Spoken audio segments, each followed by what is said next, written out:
Thank you so much for tuning in to the Powerful Living radio show. This is our after show, and we continue in our topic, trapped in the thoughts and of what others have of you. And we have two special guests with us today, Jocelyn and Karen, and they're discussing being transgender. They're discussing having people try to tell them how to live their life and what way to go in life. So we've just finished the show, and we're going to continue this conversation because they have a lot to say.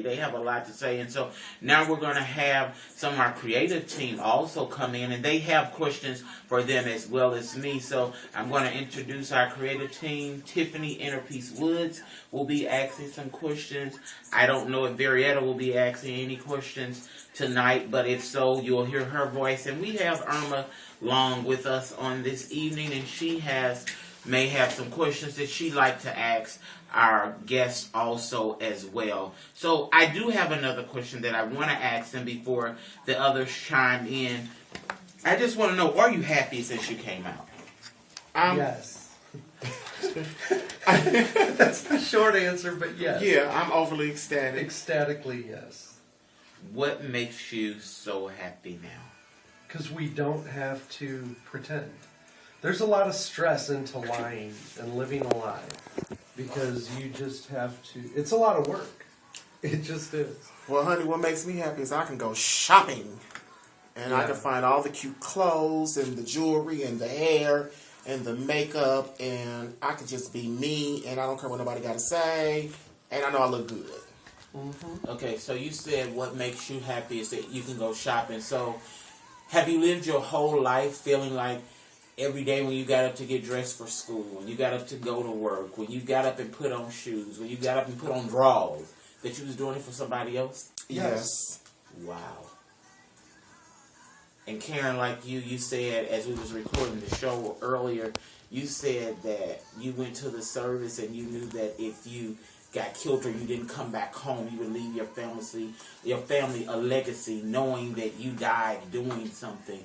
But were you really happy the time that you were there? I wasn't really happy at all in my life until Wow. I was able to come out and live this way. And I'm not 100% happy yet. I'd like to finish what all I have to do so that my body better matches my self-identity. But, I mean, I was as happy as a person living a life could be, I guess, in the service. I mean, it wasn't horrible. But... Jocelyn, do you have any future plans for surgery or completing your process? Or have you completed your process? I don't know. No, I haven't completed my process yet. I'm still in the starting stages with hormone therapy and everything, and I'm just taking my time because I've seen girls rush it and things haven't come out completely correct. And I am right now writing an essay for an organization that helps transgenders out with getting their surgery done, and they actually pay for you to have your surgery done. So I'm also taking part in that, but I won't be able to get my surgery done for another couple of years because I am also a pageant girl, and with that being said, I still have to remain part male in order for me to compete in the pageants. Once I switch over to full female, I can no longer run in a pageant because they don't consider me to be a male. Okay, so then first, two things out of what you just said. I'm sorry. The first one, you just said that you're writing an essay for an agency or some organization to help pay for your surgery. So you're telling me that there are organizations out there that is willing to help pay to make you happy, and your family is willing to batter you to keep you unhappy? Yeah. Wow. Second thing you said, a pageant girl. So is it, okay, so when you're doing the pageants, you're considered drag and not transgender? Is that... No, you're still considered transgender because the only pageant that you cannot be transgendered in is Miss Gay America. You have to be full male. You can't have anything augmented from the neck down. You can have your face done as far as silicone work and all of that. But as far as the other top four, Continental, US of A, EOY, sweetheart, all those pageants, you can do anything that you want to do with your body. You can be a transgender female and still compete for those pageants, but you still have to have your male parts to compete. I take it, Karen, that you haven't did any pageant or... I'm not really... That's not a calling to me. It's just not something I've ever really looked into doing. So, Jocelyn, how did you get into the pageantry? I was 14 and had met a friend at school, and I thought she was a girl. I missed a day of school, and I came back, and they told me that she was a boy. She took me out to the clubs, and that's where I seen my very first drag show. And the moment that I seen it, I was instantly in love. I was instantly in love with it, and I knew this is something that I wanted to be a part of. Wow. So how long have you been doing pageantry work? I've been doing pageants since 2000, so now a little bit over 12 years. So 12 years, okay. Talk to me briefly about the family. It is my understanding that the houses or families are set up to monitor and support one another. Do you belong to a house or a family? If so, what is your role? I do belong to a house, the House of Valentino, and we have several different branches. Like, my mother is actually kitty litter, and she has her own kids. So with that being said, in the House of Valentino, I'm basically everybody's favorite grandchild. You know, I'm of Vicky's. I'm everybody's favorite.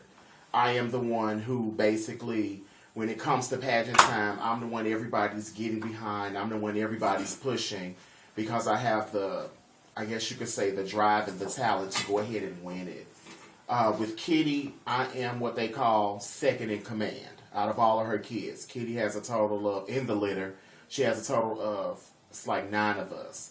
And I'm second in command, so anything that Kitty does, she'll talk with my older sister Candace first, and then she'll come to me second. So all decisions go through me and Candace for anything dealing with the house and the family. Wow. So when your natural family turned their back on you, the Valentinos opened up and pulled me on in. When I didn't have anywhere to stay, I was living with them. When I didn't have no food to eat, I was eating with them. When I didn't have clothes, they were giving me clothes, or they were helping me buy clothes. They were my other family. When I needed somebody to talk to, I can talk to them. When I need guidance, when I needed to be scolded and told, this is not how you do this, you do it like this. If you want to do it positively, you do it like this. They were the ones that did it. wow, that's deep. Question. Do you have any boy days where you wake up and you don't feel like all of this? You don't feel like the makeup. You don't feel like the hair. You don't feel like the nails. You just want to be. I wouldn't call it a boy day, but I mean, all women go through a day where you wake up and you just be like, I'm pulling my hair back, I'm throwing on some sweats and a t-shirt, and I ain't finna put on no makeup, you know, or if you go into the store, you just put on a baseball cap, pull your hair back in a ponytail going out the door. Even though those are the days that you don't want to see nobody and you see everybody that you know. But I think every woman goes through that stage where you have days like that. You don't want to put on all that stuff, but then you have your days where you get up and you want to take 2 and 3 hours in the mirror and you want to do your hair and you want to do your makeup. But I don't have those days too often. How about you, Karen? I'm happy where I'm at now. I have no desire to ever go back to living the other way. But I agree that there are days I'll wake up and I'm not feeling the whole makeup thing either, but I don't think that makes me any less of a woman to be like. I don't think makeup makes a woman, or being frilly or outwardly, overtly feminine. I think what makes us women is how we feel, how we process information, how we interact. So I'm always a woman all the time anyway, and I live full-time like this now, but even when I was dressing as a male over the last few years, I've always been a woman. Wow. I have a question for you. I know you said that you work with a company that allows you to dress the way you are. I'm just curious, how do you feel when you walk through the doors? Are there people staring? Even like out in public, I know people stare, but do you react to how they stare? When you lose the fear of death, when you're ready to kill yourself and take away all the pain, once you lose your fear of death, that's the most liberating thing a person can ever feel. It's a horrible way to get there, but the liberation is that nothing else really matters at that point in time. Other people's opinions just don't register. And what other people think or what other people do just don't mean jack to you, basically. So I go out in public and I really don't care what anybody's thinking. I do what I have to do, and for the most part I get a lot of support, even from the general public. Yeah, there's some people who aren't quite on board, and at work I was very open about who I am and what I was. So for a couple years, I, was bringing a lot of people into my life and showing them who I was before I came out to the HR department. So pretty much majority of the workplace knew that I was trans. A lot of them had even been out with me. And outside of work, I obviously was a woman anyway. So I dressed and was like that. So when it came time for me to transition, everybody there knew. There were only a handful of people that didn't know, and there was some funny looks that day. But, I walked in, HR department was more worried about what was going to happen that day. They came down to my toolbox meeting to make sure everything went smooth, and it did. It was a non-issue because I was authentic before. I just wasn't dressing as a female. I was authentic, and I was being myself, and everybody knew that I was female, even though I wasn't dressing the part. So when I came to work dressed as a female, it wasn't that big of a step. Some people, the visual was a little bit, but I'm the same person, and they got along with that. So it wasn't a huge difference. Tiffany have a question, but right before Tiffany's question, you said something. You said once you got over the fear of death. So do you consider the person that you were born as, do both of you all consider that person as being dead? No, I don't. I am the person I was born to be. I just, now the world knows, instead of trying to, put us in this little box and say, you are a boy, and you are this and you are that, this is what I am, take it or leave it. I still feel like I know what I was born as. And I know that in the good book it says that, God makes no mistakes. So with that being said, I know whenever I do leave this earth, this form will stay here. But whatever my spirit is will go on to heaven. So I still feel like, I just don't know. He put me here as this, but maybe it was the challenge for me to find out who I was myself and really step into who I was. And that's how I look at it. I look at it like that. And I applaud you for getting over that fear of death. I can't get over that fear. I go to bed every night with that. It's not a good thing. I literally That's not a lay good in my thing, bed trust me. and go to bed with that fear of, am I going to wake up in the morning? Is this going to be okay? Is that going to happen? Or is this going to happen? Because at the age of 15, I saw my best friend get killed in front of me. And she was a transgender. So, I know that it's there and it's real. And you have some people that don't understand. And you have some nutcases that just do stuff off of a whim. Mm-hmm. But every day that I wake up, I'm lucky. Okay, I have a question. I'm noticing a lot of references to as being a woman, as the clothes and the makeup, and I know that I've kind of educated myself on the various terms that are used as far as natural women and transgender, such as we're called fish or things like that. So I know, and so I guess I've heard that one. Yeah, That's new to me. Yeah. So I guess what I want to know is, identifying as a woman, is more than just the clothes and the makeup and dressing it. Okay. Exactly. Okay, that's what I want to make sure, because you're not going to have the natural, I guess, the processes that women go through, such as the monthly and birthing and things like that. Yeah, we're never gonna be We ain't gonna birth, but trust me, when you are on hormones, you do go through something similar to a woman going through her monthly cycle or whatever. But see, that's the difference. You all only go through it for a week, whereas with the hormones, depending on how strong your dose is, you could be like that one day, the next day you could be fine. You go through that period like that for a whole entire month. Hot flashes, all of that. The emotions going up and down, left and right. You pretty much have to psychologically sit down and talk to somebody to keep yourself leveled. Okay.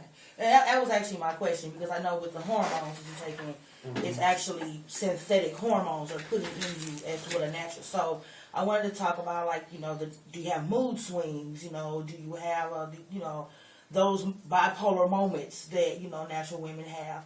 Also, just do the hormones help with the things that come naturally to someone who was born as a man?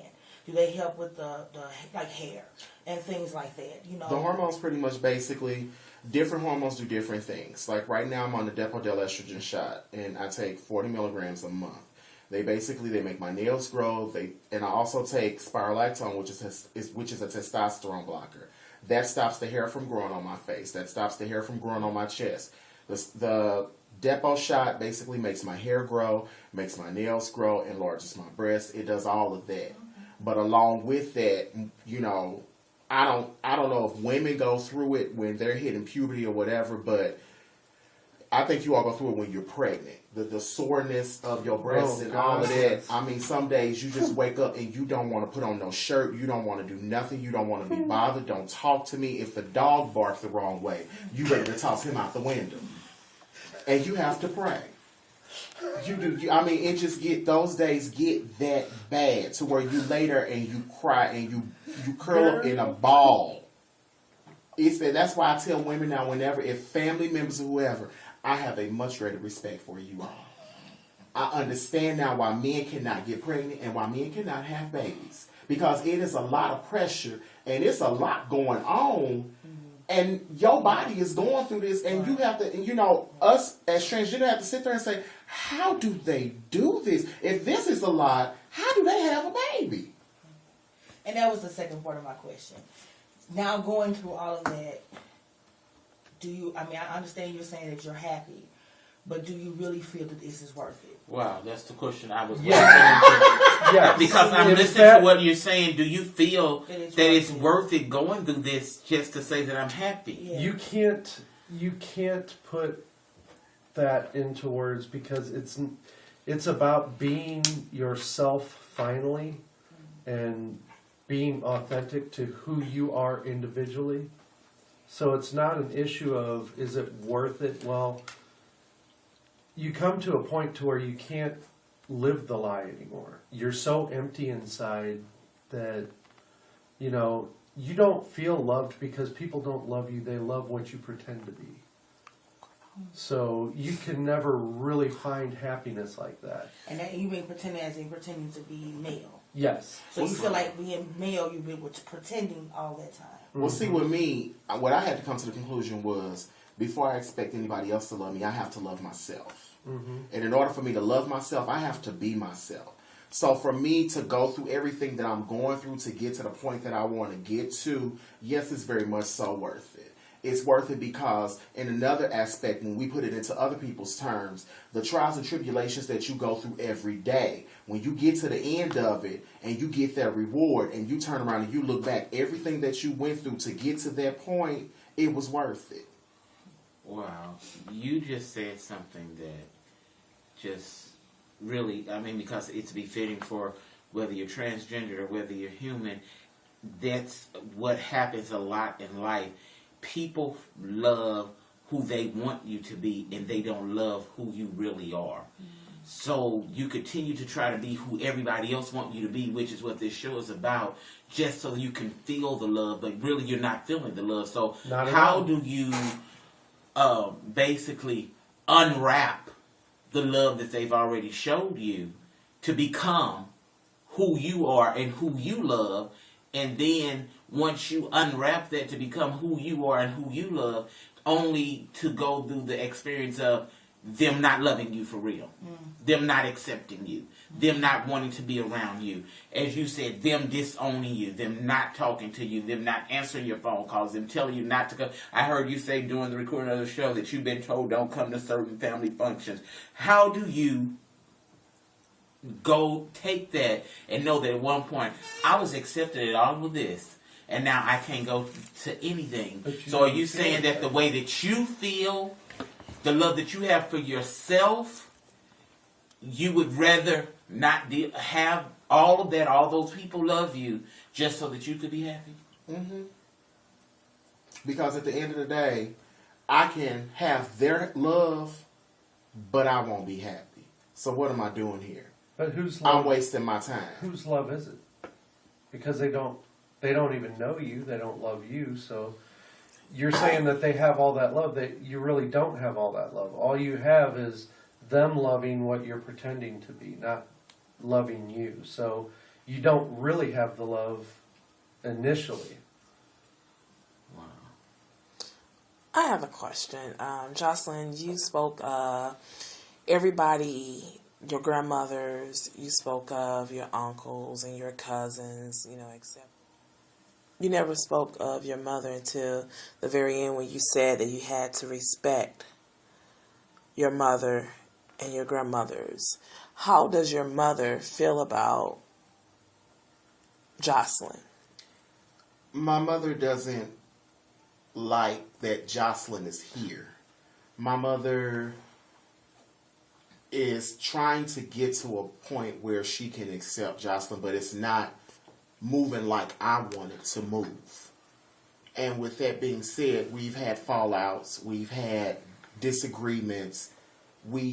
I've basically almost cut myself off from my mother because that's just how bad it got. And before I do anything to disrespect her, I'll just push myself back and give her space, and I have my space. And just call and check on her from time to time just to see how she's doing and make sure she's okay. Because, I go back to honor thy mother and thy father. And, parents can send you through some things, and I can truly say I've been through some things with my mother.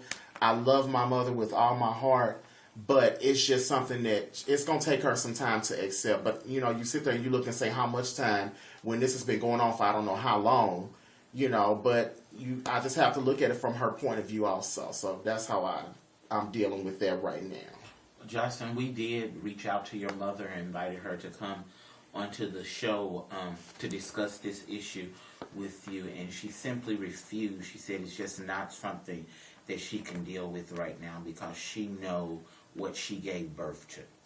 When I look at it, like we stated earlier, you had asked the question and you said, most families, with us knowing that our families have their secrets and all of this and that, if I went into depth how my mother's side of the family is, everybody in this room would be blown away. And that's why I sit there and it puzzles me. You all cannot accept me like this, but you all can look at creations that you all have made walk around this earth day in and day out, and they're second, third, and fourth cousins all at one time. Wow. You all can look at these people walking around every day and know that their grandmother never got married, but have 3, 4, 5, 6, 7 kids by 2 or 3 different men. Wow. But last time I checked, all sin is sin. No sin is greater than any other. You can accept the crackhead sitting at your dinner table, but you can't accept me sitting at your dinner table. You can accept the thief sitting at your dinner table, but you can't accept me. What makes me so different from them? Is it because with this crackhead, he's going to run off with your good crystal, spend it on some dope, go smoke it up and come back and tell you he did it? Or is it the fact that you don't really know who I am and what's going on inside of me, and it puzzles you because you fear the unknown? Maybe it's just that scared you're going to steal their clothes. So Jocelyn, you're getting married. Yes. In April. Okay, will you be having a traditional wedding? Well, with the wedding gown and the preacher and the vows? The traditional wedding is coming down the line. Okay. Because that costs money. So that costs money. So right now, what we're doing is we just celebrated our 2-year anniversary, February the 13th. And April the 13th, we had set for our actual wedding date. But some things came up and we couldn't put our master plan into effect like we wanted to. So we decided to take 2 witnesses, a minister, and go over to Illinois and get it done legally. But we can come back on this side and actually do the whole wedding and all of that. So I'm putting that into motion now. And I didn't know weddings cost that much. I didn't know flowers cost that much. I didn't know decorations and, just going through the different wedding books. And I'm excited. I'm not buying a wedding dress. My wedding dress is getting made because I don't like some of the dresses that they have. And I'm not going to spend $5,000 or $6,000 on a dress when I have a dress designer who can make the same thing for about $400 or $500. Okay. So your fiance or husband to be, he is knowledgeable about all of your family history issues. And He has witnessed both sides of my family. Is his family accepting of you? His mother's side is. His father's side, and this is what's so crazy. His mother's side, they don't have anybody in their family really that's gay. And they love me with open arms. All I had to do was cook for them. And they fell in love. His daddy's side, his grandmother, is actually a lesbian. Okay. But they don't like us. So let me ask you this. You said that you're engaged, you have a fiance, so does your fiance consider himself gay, or does he consider himself... At first he considered himself bisexual. But once he knew that I was the one, there was nobody else, and he had got to that part, he went and told his mother, I am gay. This is who I'm getting married to. This is who I'm going to spend my life with. This is my life partner. This is my other half. Okay, so maybe I'm confused. Maybe I don't understand, and that's why we're having this show, to help educate the people. Because if you're saying that you're transgendered and you're becoming a woman, and he's living his life as a man, how could he then be gay? Because he still considers me to be a man until I have my surgery and everything. He will always look at me as when he first met me. I was a man when he met me. So he fell in love with the you that you're no longer. Correct. He fell in love with the So what's going to happen with when you're permanently Jocelyn? He fell in love with Darrell, but he got to know Jocelyn through the process. He's actually the person who pulled Jocelyn on out. He was the one that said, be true to yourself, because he's seen Darrell, and he knew Darrell was unhappy, but he didn't know what was making Darrell unhappy. So once he figured out what was making Darrell unhappy, and he's seen it, he was the one who sat me down and said, I'm going to love you either way regardless. Be true to yourself and be yourself. Stop living for your mama. Stop living for your family. Live for yourself. And he's witnessed both sides of my family. And he, he feels more comfortable being around my dad's side of the family. Wow. Well, Karen said that she haven't found nobody yet. Maybe you need to help Karen out. Karen, I have a question for you. Now that you have changed into girlfriend, are there more, I want to say are there more people, but are there other men that you associate yourself with? Are they, are you friends with them? Are they trying to do the same thing you doing? Do you hang out more with actual women than you do men? How is the atmosphere now for you when you... Interestingly enough, in my group of friends, it doesn't seem to really matter.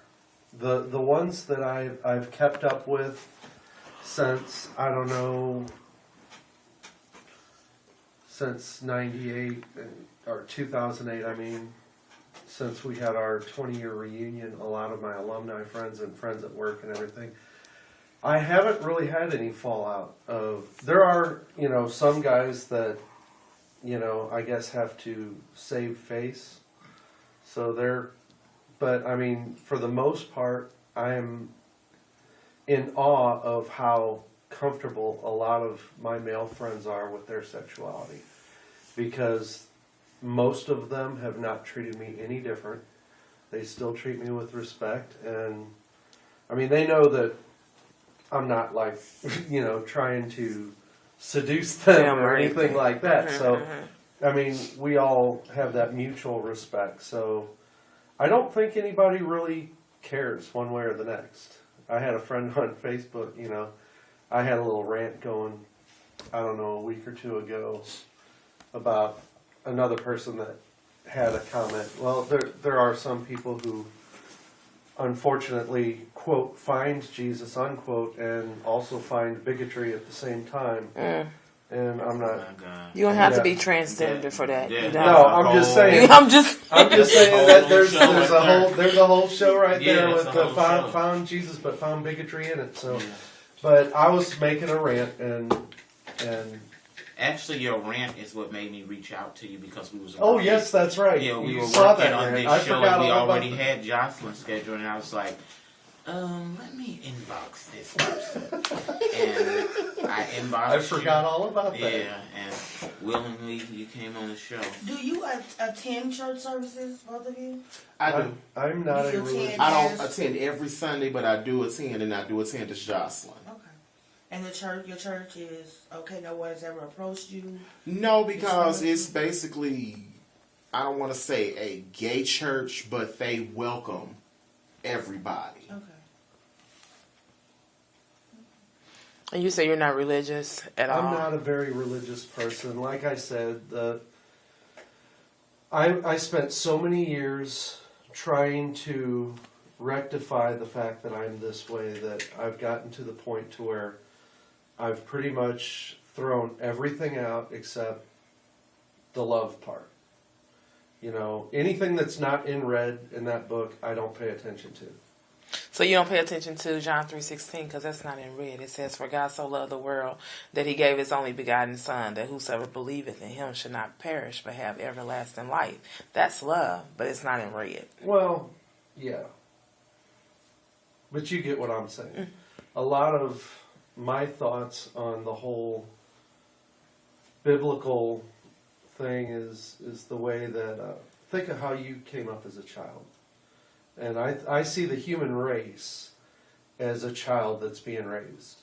All right. Now, in our infancy, we needed to be taken care of. When we were toddlers, we heard the word no a lot. No, no, no. Don't do this, this, this, or this. You're not sophisticated enough as a species to survive this. You will destroy the species if you do these things. So it's not a good thing. So I think as the species evolves, I think that the things that are natural, the things that happen, and I believe that science will, eventually come to grips with religion or whatever, and they will eventually intercede or come together at some point. If mankind survives that long, we will eventually come to a point to where we will understand. Since you decided to do what you're doing, have you, is there anyone else in your families that identify as transgender? Is there anybody else in your family that identifies as openly gay? Is there anybody else in your family that you know that's in the closet and fighting to come out of the closet? In my family, I have a few cousins that are gay, but they're more accepted because they are female. But, I don't look at it as, in my eyes, it's not different. If you're gay, you're gay. But as far as anybody being in the closet, yeah, they're a couple. But, in their due time, if they want to, they will, Do you say they're in the closet because they confided to you?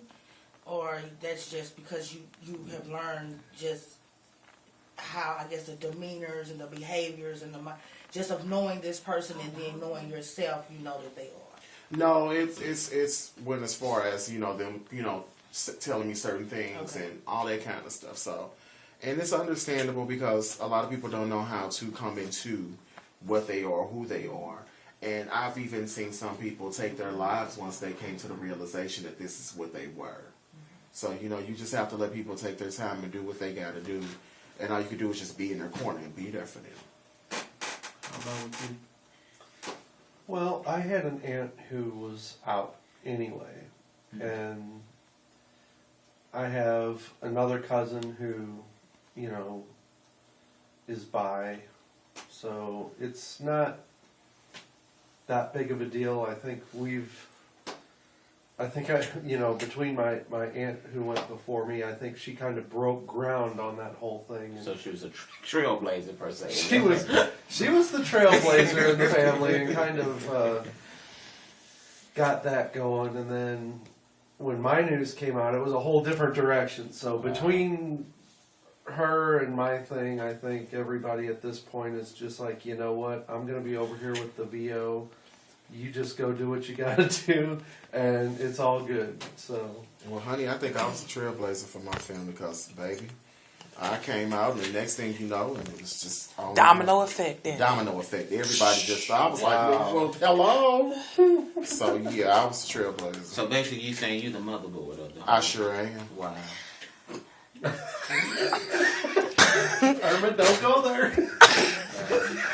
I'm sorry, I just keep it real. So, because you just said here, said you came out and it was just like a domino effect. It was. So are you saying that you taught the girls how to take it? So are you saying that you taught the girls to come out so that they could replace you, who you was never, and you became who they were? No, it was just we all started off playing with dolls and all of that, and I kept playing with dolls, but they went another round. So it was just like, oh, I didn't see that coming, but okay, welcome, you know. And they didn't come out until after I came out. So did it knock you off your feet? It kind of did at first, but after that I said, oh, okay, child, come on. So were you all, how did you find out? Were you in a family gathering, or were you just happened to be with your house or in your house setting and saw them there? I was out at the club. And they showed up. And both of them showed up. So it was a shock for all three of us because this one didn't know about this one. I didn't know about either one of them. And I was just like, oh, wow. Now there's a movie. Can I get a drink, please? So tell me about that encounter, really. How did that... For me, it was relief because I was like, ooh, thank you. I'm not the only one. But for them, I don't know how it was. Because they're not cousins, they're sisters. Oh. So it's like... Are you for real? Yeah. So it was like, okay. And it was like, they don't live in the same household, so it's not like they've really seen each other like that. But for them to actually both be like this and be at the club, and I was like, oh, okay. And I'm just looking around, and I'm like, wow, this is a very awkward moment right now. I need a cocktail, please, somebody, and we just laughed and we talked and we just made a bond that, no matter what, we was always going to be there for each other, and anytime we had each other's backs and all of that. And have that proven to be true, or? Yeah, pretty much. Pretty much. The one, she tends to stay to herself, but that's understandable. I can understand why, but we talk from time to time. I have a question, and this is something that I have just wanted to know, like, forever and a day. When people are, gay or lesbians and stuff, why they don't want the world to know? Like, for example, like, when I said I was getting married, I'm getting married, like the girl on Color Purple. I was married now, I'm getting married, and this is who I'm marrying. But why is it that people who are gay or lesbians, they tend not to want to say anything. They don't want to tell the world. Like you said, you have one cousin who keep to themselves. You don't know, who they are. Like you said, you didn't know. Yeah. Well, see, this is the thing. A lot of people don't know how to come out because they still haven't gotten comfortable with themselves. So, and then it goes back with that fear of, what are my family going to say? What is this person going to say? What is that person going to say? And like you said, when you got married, you were proud to announce that you were getting married. When I found out that I was getting married and I put it up that I was getting married, I got so many derogatory phone calls about me. Why would I put that up? And it's not legal, and it's against everything that goes in the book, and this, and it's not real, and it's fake, and you just have to be seen, and you have to be in the spotlight. And I'm just sitting there and I'm like, I'm not trying to be in the spotlight. I'm just trying to be happy like everybody else. You know, so sometimes people stay to themselves to avoid all of that. But you know me, I don't care. I'll take it. I'll take it. You can throw it at me. I'll take it. And whatever you dish at me, I'm going to dish it right back at you. I mean, I know, like the legislator and the laws and lots of things have changed. Even 2013, from 1950, 40, 70, 80. I mean, things are changing constantly. And we're now probably living more in a day of age where I believe, I have noticed as far as young people that I work with, the LGBTQ community is not seen as something that is a serious lifestyle. It's even something that, oh, okay, I can do this for a while. You know, I'm bisexual today, or, you know, no, I think I want to be with a man. Mm-hmm. And so because of that, you know, our numbers have gone up as far as our STDs and things like that. I want to know, do you guys, being older, do you take on younger people as mentors? Yes, baby, you older. Do you take on people as mentors? You know, do you mentor the younger people? Do you do something in the community to be effective to help, I guess, people younger than you who are struggling with these things, and to educate even people who are in our spiritual community who will never accept this, because it does go against so many things in the Bible that so many people believe, and you know, our truths are just that, our truths. So you might have somebody who says, you know, you're going to this place because you are like this. God said He made man, He made woman, and this is that and the other. Do you take this is a long-winded question, I'm sorry, but do you take an active role in the community to do something, you know, to help people, to help educate, to help younger people? What do you do? Right now I'm working with EFA, Efforts for AIDS, and I also work with, they used to be called Community Alternatives, but now they're called Places for People. Mm-hmm. We have a transgender group, and we meet every Friday.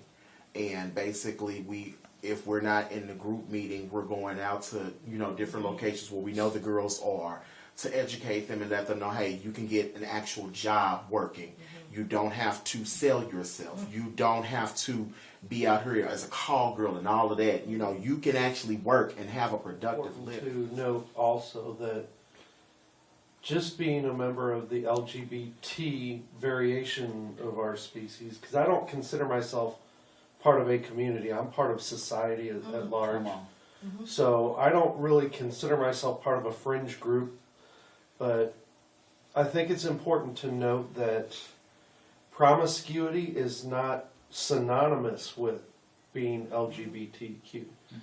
You can be LGBT and not be promiscuous, right, licentious, or one of those things. You don't have to be.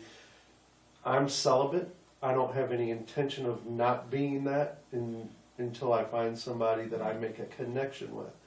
So it's, I mean, I understand that there's a rise in the rates of STDs and AIDS, but I think that's not so much indicative of LGBT issues as it is society in general, mm-hmm, and our more relaxed views on sex and sexuality. I think there's a lot more people at younger ages engaging in those activities than what we did growing up.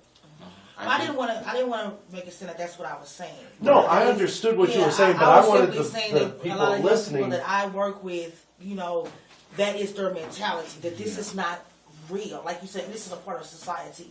It's the cool thing. Yeah. It's the end thing. See, you have people think that. It's the end thing to do, and I was just wondering, there's 15, 16, 17, are there people out there who are there to tell them, now this is, you either need to live like this, you either need to make sure you're praying that this is who you are. This is not a game. But see, that's what we tell them. You sure this is what you want to do? Right. Again, it goes back to identity versus sexuality. So I think it's important to note that when transitioning, it's normally accepted that a person gets a gender therapist, which I see a gender therapist, and these people are trained professionals. They have doctorates. They've gone to school for a very long time. They know their field, and they will help these individuals find who they are and what underlying feelings might be causing something that's more of a fad, like what you're saying, versus authentic feelings. Because there's a lot of different issues with the mind. The mind is a very interesting instrument.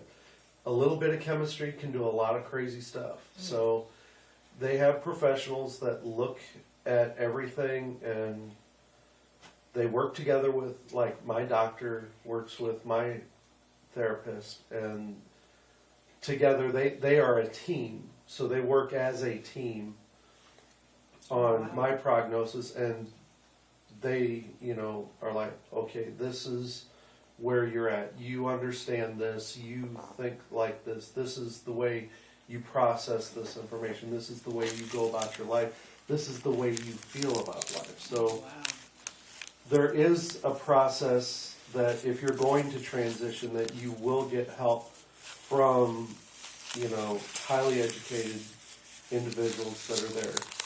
So as far as a fad thing, I'm sure those individuals could go do a lot of different things, and they should be able to. This is a free country. And just because one group believes one way doesn't mean that the people in this country all have to follow that. We are united, we stand divided, we fall. Our differences make us stronger, not weaker. So that's why we're the biggest, most powerful nation on earth, because we've got every single type of person here represented.